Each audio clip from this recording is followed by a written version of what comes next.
Well, howdy ho, good neighbor. What is going on in Oakland? That's right.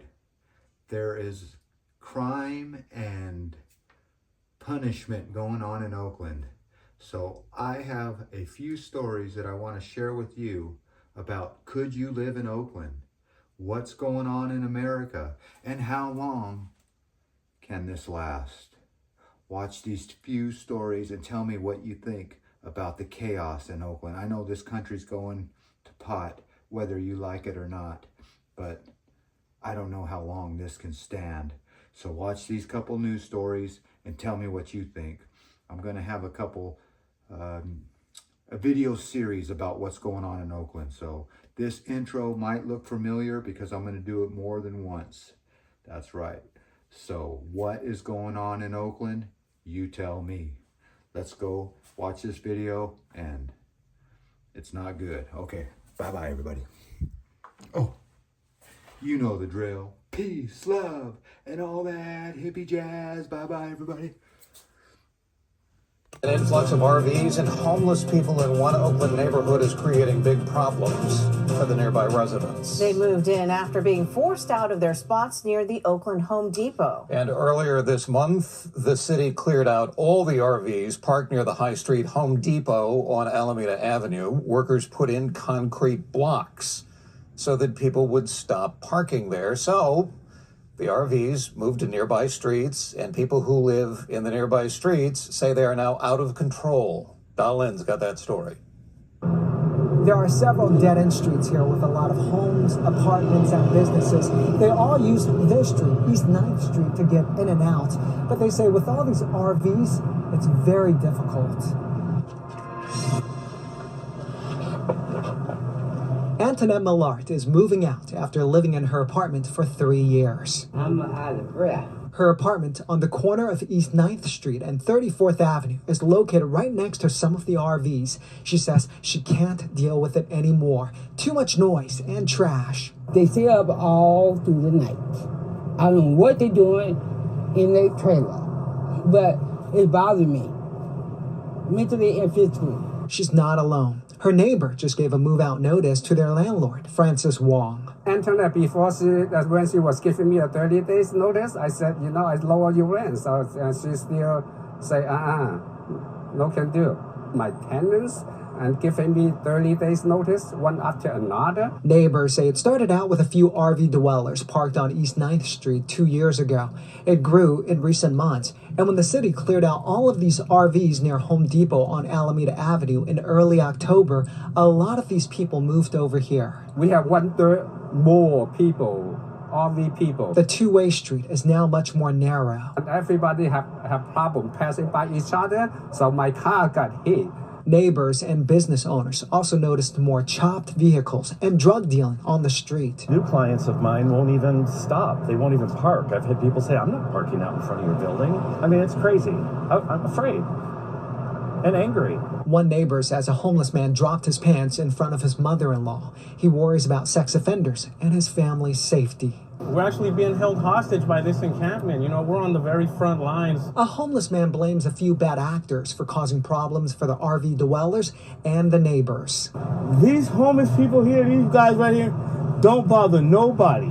They probably worked the rest of their life and lost their jobs. As for Antoinette, she's glad she's out. It's time for me to go. The city posted these flyers saying they're going to clean up all the trash along East 9th Street in about a week. Problem is neighbors want more than cleaning. They want these RVs to move.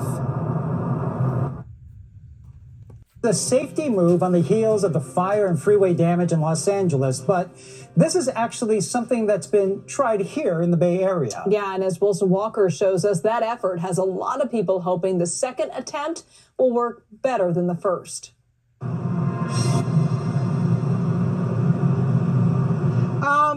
I've been around Wood Street now for about 10 or 12 years. Wherever there's somewhere to be, I've probably been there. It has been about 7 months now since Yvette Wright and some 200 to 300 other people were removed from Oakland's Wood Street encampment, one of California's largest at the time. The state and Caltrans declared the situation unsustainable. and announced a massive clearing and relocation operation. It did not remove the people because where are all of them going to go? Some, like Yvette, have landed in one of the city's nearby tiny home spots, but a drive around this area makes it perfectly clear that a lot of people just move to the next available block, packing the side streets with cars, campers, and even some boats. And they really have. They've been here so long. The public has had it. They're fed up. I'm fed up. We're all fed up. Governor Gavin Newsom says the additional $300 million on top of $400 million already allocated will go to cities to clear encampments around highways like the effort we saw under Interstate 80. This encampment resolution grant will help us do even more with our state right-of-ways, state properties. All these millions of dollars, if they had truly went towards the agenda, the objective or whatever, we wouldn't still be here on the streets. The Wood Street operation may have cleared the Caltrans land, but it certainly did not bring long-term answers for all of those shuffled beyond the property line. So what will change now? I can't say exactly what the solution is. Some people belong inside. Some people don't really want to be inside. So what do you do for those people? That's a good question. It's a very difficult situation. So there's going to be more money, but is that going to produce more results or something beyond what we have seen out here on Wood Street over the last couple of months? If that's the question that you are asking at home, you should know that's the same question a lot of people are asking out here. And the governor's office says in the past 2 years, they have cleared 5,700 encampments. Applications are already open for cities and counties to apply for grant money. Oakland, where a food truck worker chased after the men who robbed him. That chase led to him getting shot. The Tamales Mi Lupita food truck was robbed at the corner of Foothill and 34th in the Fruitville district. Lynn talked to one of the victims and has the story. Workers say robberies around here are pretty common. What was unusual this time was one of the victims chased after the robbers who had a rifle and a handgun. The victims, Lucila Picado and her husband, were working in this food truck Friday night when two gunmen stormed in and demanded money. Lucila describes the traumatic experience through a translator. I was just afraid, terrified. I was just had my head down. They were pointing the guns at me in the back. She asked us to protect her identity because of safety concerns. Lucila says the two gunmen took the money and repeatedly hit her husband. They started getting frustrated or mad because there wasn't enough money in there since the owner comes often and takes the money. She says her husband and their 16-year-old son got in a car to follow the robbers to try to write down the license plate number. She says the gunman fired at least 15 shots from their moving car on Davis Street. One bullet pierced the windshield and hit her husband in the shoulder. Doctors tell them it may be more dangerous to remove the bullet, so the bullet remains in the shoulder. When I see my husband, I'm sad because there's an object inside him that I know it's hurting him and we can't do nothing about it. She and her husband are also frustrated because of the repeated robberies and burglaries targeting small Hispanic businesses on Foothill Boulevard in the Fruitville district. The late chef Anthony Bourdain once featured Tamales Mi Lupita on his show, saying this was his favorite Oakland food truck. We're going to have the community resource vehicle. Oakland police recently announced they will deploy foot patrols and increase presence in the district.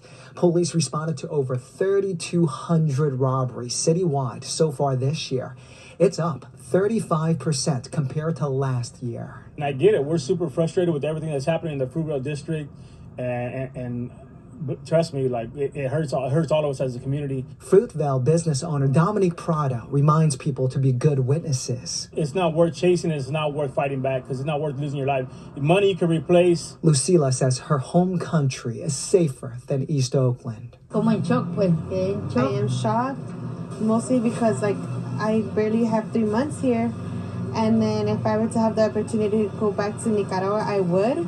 Both Lucila and her husband are hardworking people. They're back at work. Her husband was just cleaning up the parking lot here, and he was shot 2 days ago. He did not want to be on camera, but he tells me he's managing his pain. Old break-in at a car dealership in Hayward. A group of thieves made off with several vehicles, and one came back for more hours later. As KTVU crime reporter Henry Lee tells us, this is just the latest in a trend of break-ins at car dealerships. Surveillance video shows intruders breaking into City Motors on Mission Boulevard in Hayward. One guy uses a pickaxe to break open the lockbox just after midnight on Sunday morning. Take a couple shots at the lockbox, managed to break in, stick their hand in there, get all the keys. And within moments, this happens. One of the thieves smashes this 2018 Mercedes G-Wagon worth $100,000 right out of the showroom's glass doors. They blew out the doors. That was it. The thieves steal two other cars from the lot, a BMW X3 and a Honda Civic.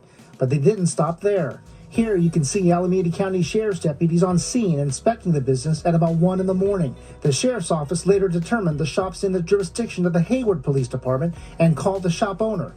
Now take a note of this red Pontiac in the showroom. It's still there as the deputies leave. And a short while later, one of the thieves actually returns, activates the key fob to the Pontiac, and drives out the hole created earlier. They probably thought they weren't going to come back. I mean, maybe I would think the same thing, but still.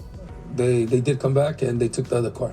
This is what's left of the car key lockbox. General Manager Emilio Espinoza says many more keys are missing, but all the affected locks have been changed. The windows were boarded up, but only after the Pontiac was taken. Espinoza isn't really upset at law enforcement, but rather at the situation itself.